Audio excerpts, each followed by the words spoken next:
Psaume 1. Heureux l'homme qui ne suit pas le conseil des méchants, qui ne s'arrête pas sur la voie des pécheurs et qui ne s'assied pas en compagnie des moqueurs, mais qui trouve son plaisir dans la loi de l'Éternel et la médite jour et nuit.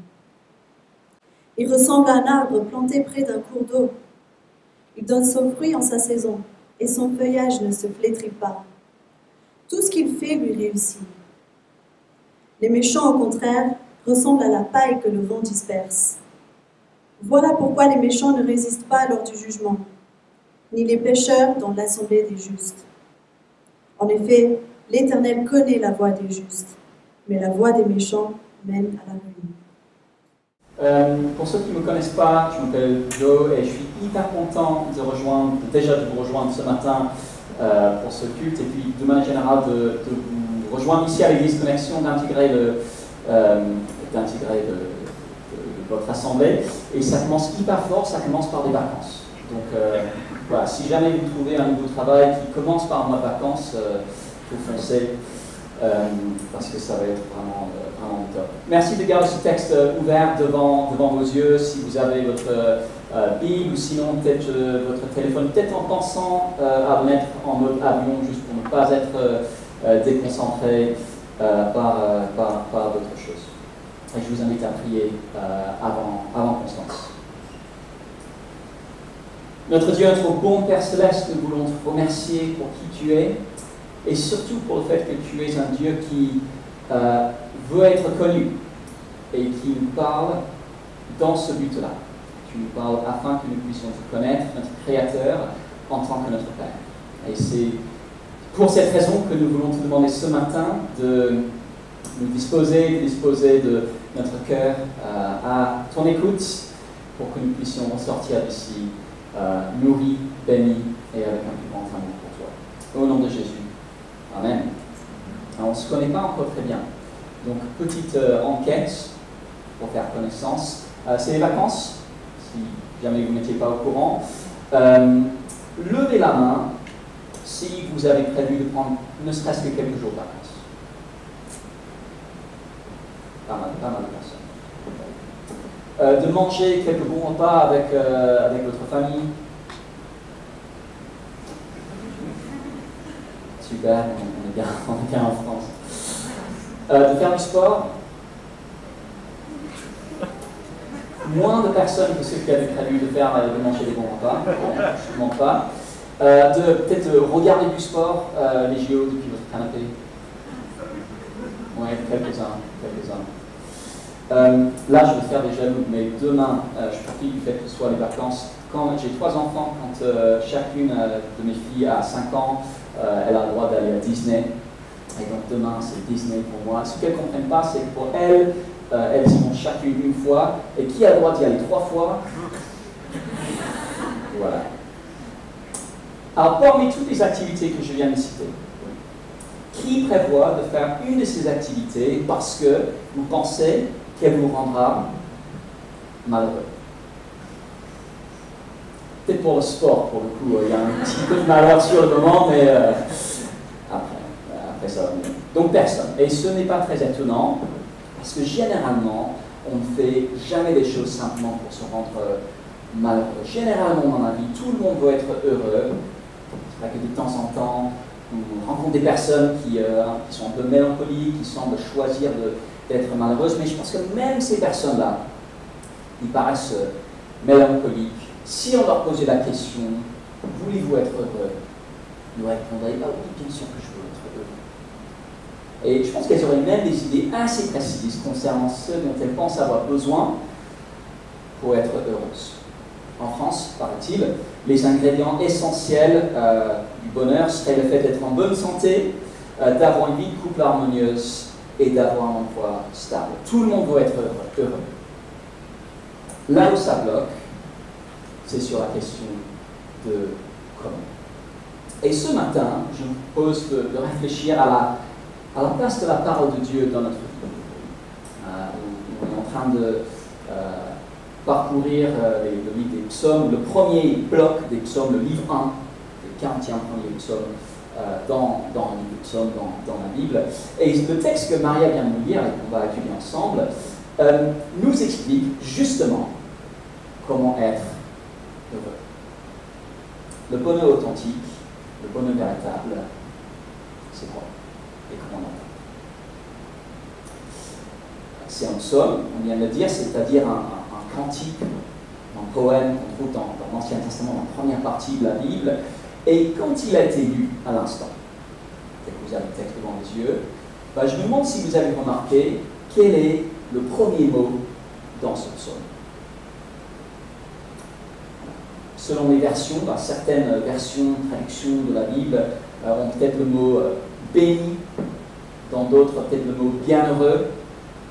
Tous des mots qui font très religieux, très béni oui oui. Mais dans la version qui nous a été lue, ce psaume commence par le mot heureux. Heureux l'homme qui, et en fait c'est sans doute la meilleure traduction. Heureux l'homme qui. Ce psaume a été écrit pour nous montrer comment être heureux. Et notre société est obsédée par la quête du bonheur. Si vous regardez les kiosques à journaux, on a toujours des dossiers, surtout l'été, dans les magazines, sur comment être mieux dans sa peau. Quelques exemples de magazines, je précise que je ne lis pas régulièrement. Je tiens à préfacer, si tu veux dire, par ce commentaire-là. Quelques exemples que j'ai croisés. Elle, bien-être, tonifier son corps. Moi, pas besoin, c'est déjà fait. Ensuite, on a l'essentiel de la psycho. Maintenant, je me sens mieux, des principes de vie à FM Media, et enfin, Psychologie Magazine, et si on essayait la sagesse, eh bien, je pense que ce serait pas mal pour le coup. Tout le monde veut être heureux. Mais si le psaume 1 était un magazine, il aurait pour titre, et si on peut passer à la version suivante, Heureux l'homme qui trouve son plaisir dans la loi de l'État. Heureux l'homme qui trouve son plaisir dans la loi de l'État. Et ça, c'est une promesse extraordinaire. Et peut-être que vous êtes en train de vous dire qu'il doit y avoir une erreur. Il doit y avoir quelque chose qui cloche, ça ne peut pas vraiment être ça. Peut-être parce que pour vous, Bible et bonheur ne vont pas ensemble. Ou peut-être simplement parce que ça paraît trop beau pour être vrai. Béni, d'accord, on ne sait pas trop ce que ça veut dire, donc ok. Bienheureux, qui sait ce que ça veut dire? Personne, donc ok. Mais heureux. Et à force d'être bombardé de tous les côtés, de promesses de bonheur, dans les publicités, dans les médias, ailleurs, on peut devenir sceptique. Si vous êtes comme moi, on peut devenir sceptique. Mais Dieu nous fait une promesse dans ce psaume, et Dieu est bien plus fidèle que Psychologie Magazine ou je ne sais quelle agence publicitaire. Et là voici, heureux l'homme, ou heureuse la femme, qui trouve son plaisir dans la loi de l'État. Alors qu'est-ce que ça veut dire? Tout d'abord, soyons clairs sur la nature de ce bonheur dont on parle. Et la première chose que je voudrais qu'on note, c'est que on ne parle pas, il me semble, en premier lieu, d'une émotion. On ne parle pas du fait d'être de bonne humeur tout le temps. Si on lit les autres psaumes, il y en a 150, on est frappé par la diversité d'émotions différentes qu'on y trouve. La faiblesse, l'inquiétude, l'angoisse, la tristesse, la culpabilité et aussi la joie. Toute la gamme de l'expérience humaine est dans les psaumes. Mais ce psaume, le psaume 1, c'est un peu la porte d'entrée de tout le livre des psaumes. Il campe le décor. Et il introduit un thème, le bonheur authentique, qui est un des grands fils conducteurs du livre des psaumes.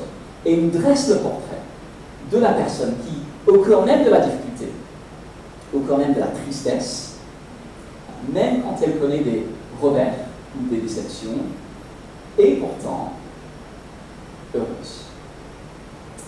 Et je vous propose de voir cela en deux temps. Donc on peut peut-être juste revenir en arrière.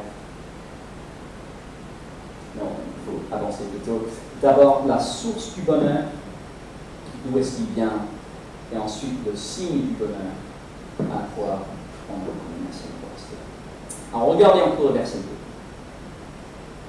2. L'homme dit heureux, c'est celui qui trouve son plaisir dans la parole de Dieu, la loi de l'Éternel, et qui la médite jour et nuit. Souvent, on a l'impression de ne connaître une personne que lorsqu'on a compris ce qui lui fait plaisir. Je ne sais pas si vous êtes déjà allé à un mariage, et lors de la soirée, vous êtes assis à côté de quelqu'un comme c'est pas avant, et vous avez l'impression que faire la conversation, on rame un peu. C'est un peu fastidieux, c'est un peu ennuyeux, c'est un peu pénible. À chaque fois que quelqu'un s'assied à côté de moi à un mariage, ils disent toujours ça 2 mois après. Et on ne sait pas trop quoi faire pour briser la glace. Jusqu'à ce qu'on découvre ce que la personne aime le plus dans la vie. Ses intérêts, ses activités préférées, trouve qu'il a une passion pour l'escalade, pour la pâtisserie, je ne sais pas quoi. Et puis tout de suite, la personne est lancée et on a l'impression de mieux la connaître et ça devient plus facile de discuter. Alors je suis sûr que vous avez toujours plein de sujets de conversation, mais ce que je veux dire par là, c'est que les gens se démarquent par ce à quoi ils prennent plaisir. Les gens se démarquent par ce à quoi ils prennent plaisir. Et c'est la même chose avec l'homme dans ce psaume. C'est seulement lorsqu'on comprend ce qui lui fait plaisir qu'on peut mieux le cerner. Et lui, il trouve son plaisir dans la parole de Dieu. Et il s'est dit à la fois négativement et positivement. Négativement d'abord, regardez le verset 1. Heureux l'homme qui ne marche pas selon le conseil des méchants, qui ne s'arrête pas sur le chemin des pécheurs et qui ne s'assied pas sur le banc des moqueurs. Cette personne a pris une décision. Elle a décidé que ce ne sera pas chez ceux que le psaume appelle les méchants qu'elle va trouver son plaisir. Et cette décision n'a pas dû être facile à prendre, parce que je ne crois pas que les méchants ici soient tous des meurtriers ou des criminels. Dans les psaumes, les méchants, ce sont simplement ceux qui rejettent Dieu. Parfois, ils sont appelés les moqueurs. Ce sont ceux qui vivent dans l'indifférence vis-à-vis de Dieu et qui n'ont rien à faire de lui. Et l'homme dans ce psaume aurait pu penser que ceux qui s'amusent le plus au final, ce sont ceux qui n'ont justement rien à faire de Dieu. Ça, c'est un des clichés de notre époque, non? Si on veut être heureux, il ne faut pas trop s'embêter avec Dieu. Je pense qu'il y a un peu de revers. Ah ouais.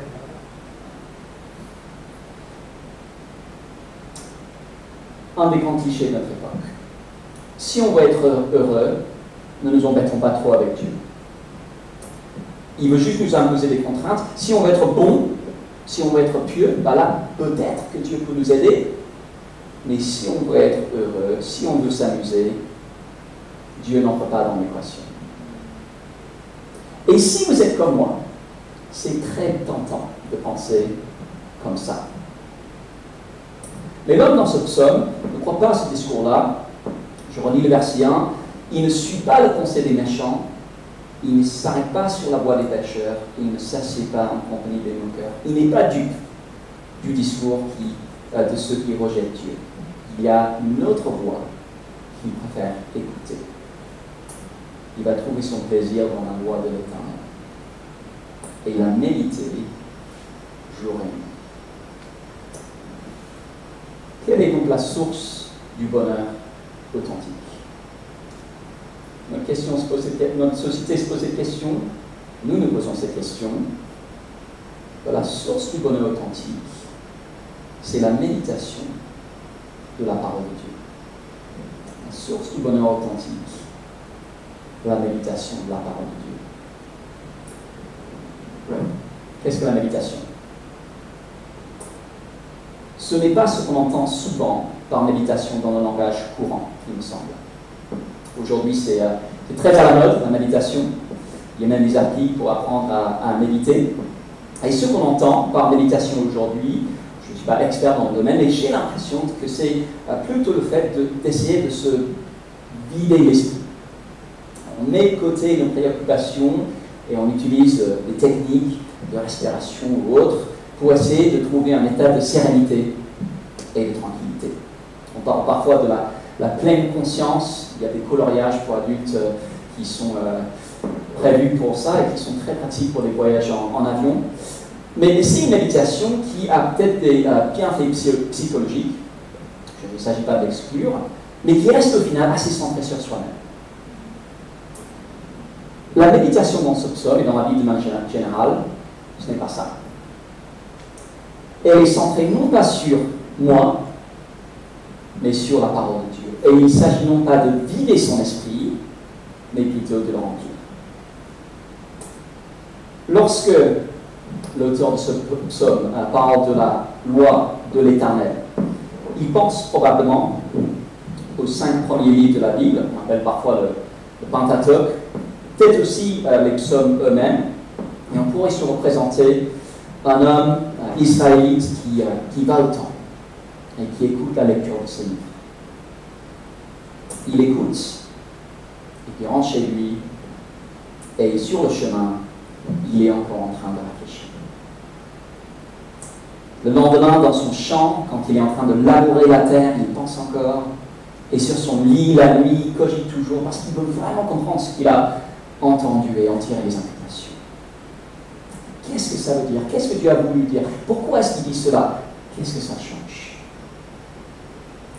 Peut-être qu'il avait entendu les promesses que Dieu avait faites à Abraham, son ancêtre, de lui donner une terre, un peuple, une relation privilégiée avec lui. Et il réfléchit à toute la journée et puis il se dit, waouh, mais quel Dieu qui fait des promesses si merveilleuses, je veux bâtir ma vie sur ces promesses-là. Ou peut-être qu'il a entendu l'histoire de l'Exode, comment Dieu a sauvé son peuple de l'Égypte et il passe sa journée à y réfléchir et puis pendant la nuit il se dit, mais quel grand Dieu qui sauve son peuple par sa grande puissance. Ça c'est un Dieu auquel je peux faire confiance. Ou peut-être qu'il a écouté la loi, les 10 commandements, il passe sa journée à y réfléchir et puis il se dit, mais que ce Dieu est bon. Voilà un Dieu que je peux vous connaître. Voilà la méditation, et c'est quelque chose que nous aussi nous pouvons faire. Nous aussi, on peut réfléchir aux promesses de Dieu. Dieu promet que le Sauveur Jésus reviendra, il a promis qu'il essuiera toute larme et qu'il instaurera un monde parfait. On peut méditer sur comment ce sera. Je connais quelqu'un qui a choisi de mettre son réveil un quart d'heure plus tôt le matin pour méditer sur cette promesse, la promesse d'une nouvelle création. Quelqu'un d'autre m'a parlé d'une idée, faire une liste de toutes les choses que nous avons hâte de vivre dans ce monde-là, dans la nouvelle création. Je ne sais pas quelle chose figurerait sur votre liste, voici la mienne. Pouvoir boire les meilleurs vins sans casser les comptes en banque. Battre mon record sur les 10 km. Je ne vais pas vous dire ce que c'est parce que peut-être que vous êtes plus fort que moi et je vais avoir la honte après. Battre mon record sur les 10 km pour à pied. Avoir des relations toujours apaisées. Discuter avec Jésus face à face. Méditer sur les promesses de Dieu, c'est quelque chose que nous pouvons tous faire. Et que nous sommes tous invités à faire. C'est un peu comme un enfant qui attend Noël et qui, des semaines avant, même des mois avant, s'imagine déjà en train d'ouvrir ses cadeaux. Eh bien, de la même manière, nous, on peut méditer sur les bonnes choses que Dieu a promises. On peut méditer sur les promesses de Dieu, on peut méditer aussi sur les actes de Dieu. Pour le juif dans l'Ancien Testament, c'était l'Exode, l'acte le plus puissant que Dieu avait accompli en sa faveur. Pour nous, c'est un acte plus grand encore. La libération accomplie par Dieu à travers Jésus sur la croix. Le Fils de Dieu s'est fait chair, il a mené une vie parfaite, il a porté la colère de Dieu contre notre péché sur la croix, puis il s'est relevé d'entre les morts. Et je me demande quand c'était la dernière fois que vous vous êtes simplement posé pour réfléchir au fait que vous êtes au bénéfice de cette œuvre-là. Le Fils de Dieu est venu dans le monde pour mourir pour vous et pour moi. On peut réfléchir sur les promesses, les actes et enfin le caractère de Dieu nous aussi. Les Israélites, on avait le portrait dans la loi, les 10 commandements. Nous le voyons encore plus clairement en Jésus-Christ. Celui qui nous dit, quiconque m'a vu, a vu le Père. que la méditation? C'est simplement réfléchir sur tout ce que Dieu nous révèle dans les pages de l'Écriture. La méditation biblique, c'est réfléchir sur tout ce que Dieu nous révèle dans les pages de l'Écriture. Un autre mot pour la méditation, c'est la rumination, comme une vache qui mâche sa nourriture pendant des heures et qui la retourne dans sa bouche pour en retirer tous les nutriments. Et méditer, c'est un peu pareil. On retourne la parole de Dieu dans notre esprit pour bien la digérer.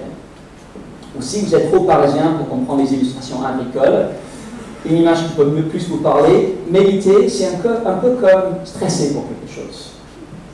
S'inquiéter de quelque chose. Ça, c'est beaucoup plus parisien pour le coup. Et quand on s'inquiète d'une situation, on y pense tout le temps. On réfléchit à tous les issues, toutes les issues possibles. Et méditer, c'est un peu pareil, sans le côté désagréable. L'objet de nos pensées, ce n'est pas nos inquiétudes, mais c'est la parole de Dieu. Et ce à quoi on réfléchit, c'est aux implications de ce que Dieu nous dit. Pourquoi est-ce que Dieu a mis ce passage dans la Bible? Quel était son objectif et quelles sont les conséquences pour ma vie? Exemple, l'objectif de ce psaume, c'est de dire que le bonheur authentique passe par la méditation de la Bible. La conséquence de ça pour ma vie, c'est que je devrais accorder la priorité à cette activité-là. Comment le faire concrètement? Déjà, je pense que c'est très important d'avoir un moment régulier pour lire la Bible et pour vraiment s'imprégner du regard de Dieu sur notre vie. Pourquoi pas tous les jours? Et l'été, très bon moment de commencer. L'important, c'est de se donner les moyens d'intégrer un passage de la Bible de façon à pouvoir continuer à réfléchir au cours de la journée. Comment le faire? À quel moment de la journée? Pendant combien de temps? C'est à chacun d'en décider. Je vous lis mon approche, pas parce que je serai un modèle, je ne suis pas, mais juste parce que ça peut, si jamais ça peut donner des idées. Quand je me lève, je lis un passage pendant que je fais mon café, et puis quand j'ai déposé les enfants à l'école, sur le retour, je réfléchis et je prie. Avant, je le faisais en vélo, mais prier en vélo, les yeux fermés, c'est pas comme ça. N'imitez pas là-dessus. Votre routine sera différente. Mais si on pense que c'est important, on se donnera les moyens. Ah, dire à quelqu'un, mais c'est compliqué, je n'ai pas le temps. Ok. Mais même si vous avez une journée chargée, à mon avis, vous prenez le temps de vous habiller avant de partir travailler. Rassurez-moi là-dessus. À mon avis, vous prenez le temps de vous habiller avant de partir travailler. Pourquoi? Parce que vous pensez que c'est important de vous habiller avant d'aller au travail. Vous ne vous poserez même pas la question de ne pas le faire. La même chose avec la parole de Dieu. Si je pense que c'est important d'avoir du temps pour lire et méditer sur ce que Dieu nous dit, je me donnerai les moyens de le faire. Si je ne le fais pas, est-ce que je crois vraiment à ce que dit le psalmiste? Heureux l'homme qui trouve son plaisir dans la parole de Dieu et la médite jour et nuit. Ok, mais c'est difficile de dire à quelqu'un. Souvent, je ne comprends pas la Bible. Et oui, c'est parfois difficile. Je trouve souvent que c'est difficile. Et Dieu, en fait, a fait exprès de rendre les choses pas instantanées pour nous obliger à y consacrer une bonne dose d'effort mental. Mais c'est toujours payant. Toutes les choses importantes dans la vie demandent de l'effort. Mais si cela nous bloque, on peut prier pour ça, pourquoi pas en discuter autour de nous aussi. La source du bonheur, et enfin, deuxième point, le signe du bonheur. À quoi ressemble le bonheur authentique? Verset 3.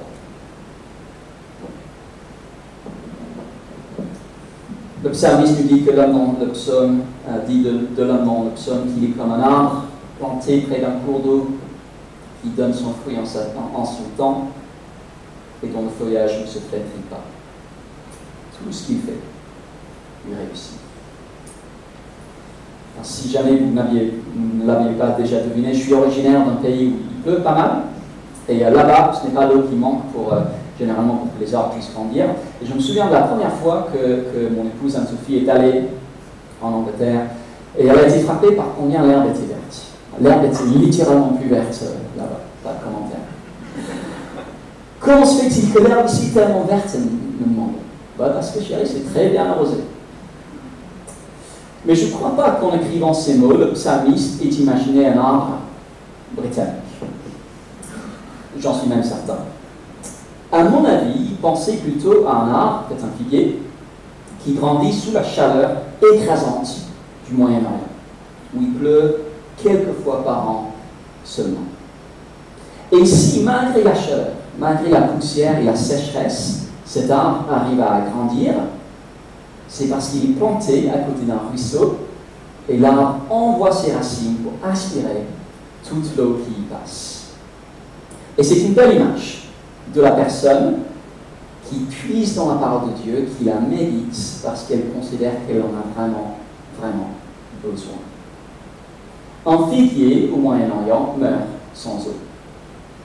C'est dire combien la parole de Dieu est vitale dans notre vie. Alors, quel est le signe du bonheur authentique? Eh bien, c'est le fruit que porte la personne qui a trouvé son plaisir en la parole de Dieu. Et réfléchissons d'abord à quel est ce fruit. Je pense qu'il faut faire un petit peu attention.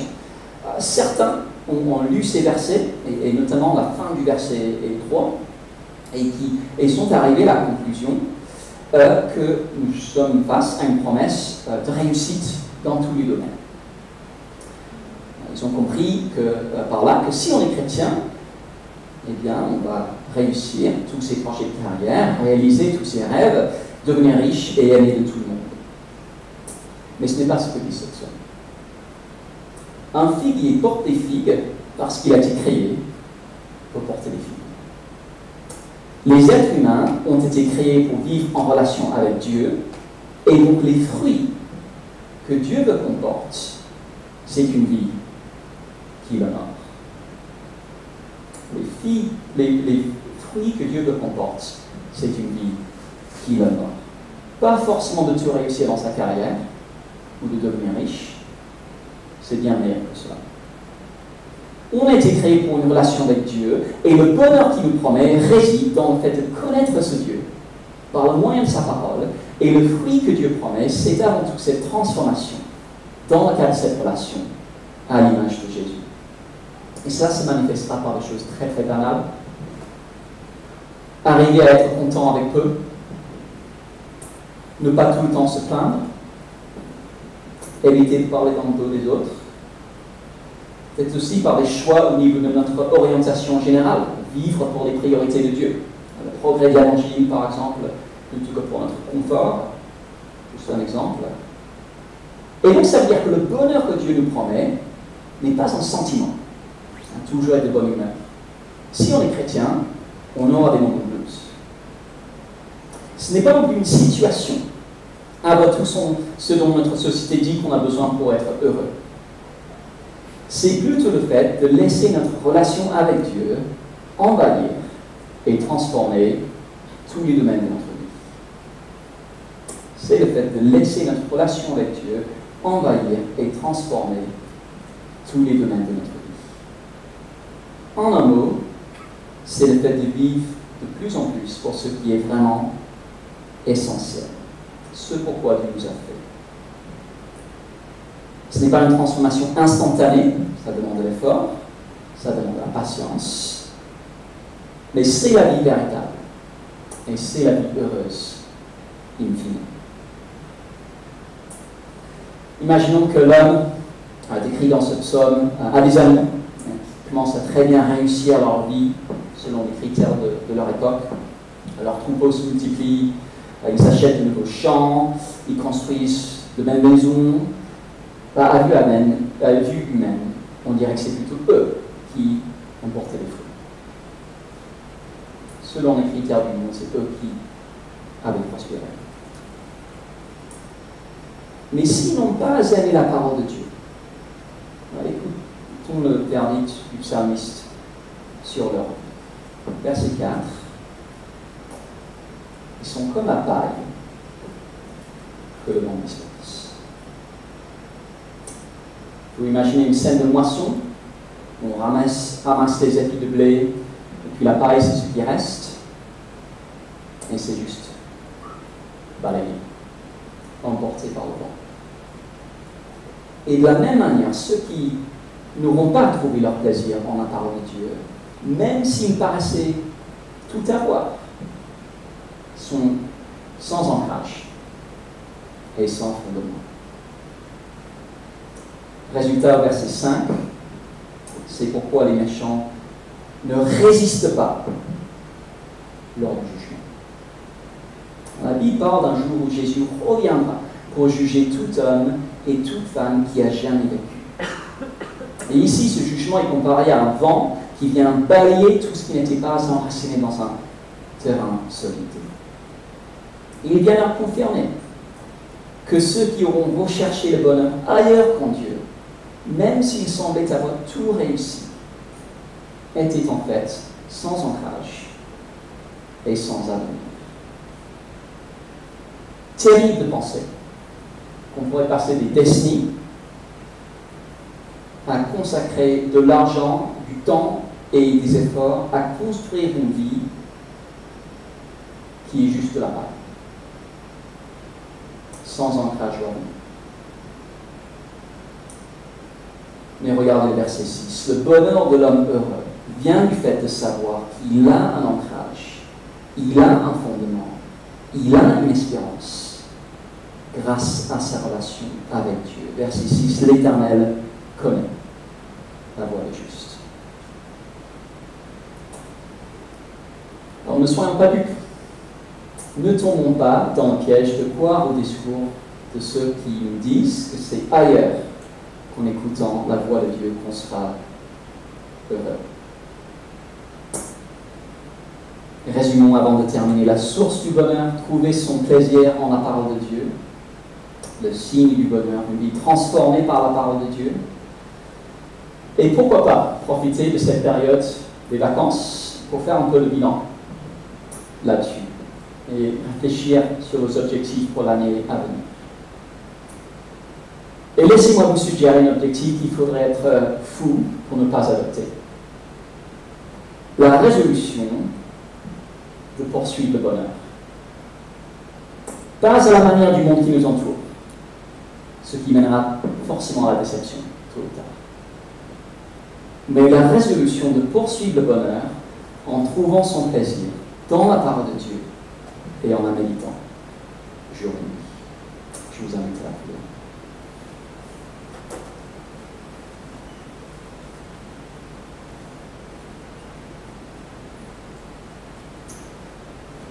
Heureux l'homme qui ne suit pas le conseil des méchants, qui ne s'arrête pas sur la voie des pécheurs et qui ne s'assied pas en compagnie du bon cœur, mais qui trouve son plaisir dans la loi de l'Éternel et la médite jour et nuit. Il ressemble à un arbre planté près d'un cours d'eau. Il donne son fruit en sa saison et son feuillage ne se flétrit pas. Tout ce qu'il fait lui réussit. Notre Dieu, notre bon Père Céleste, nous voulons te remercier parce que ce que tu nous offres n'est rien de moins que la vraie vie et le bonheur véritable et authentique.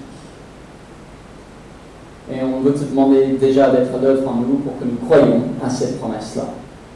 Merci parce que c'est le reflet de ton caractère, de ta bonté infinie et immense, dont nous pouvons être les bénéficiaires grâce à Jésus et par cette relation avec lui à laquelle nous sommes invités et à laquelle nous participons par ton esprit, par la main de ta parole. Permets-nous, Père Céleste, de prendre cette promesse au sérieux. Et aide-nous dès aujourd'hui à prendre plaisir en ta voix et à savoir ce que cela veut dire de la méditer. Amen.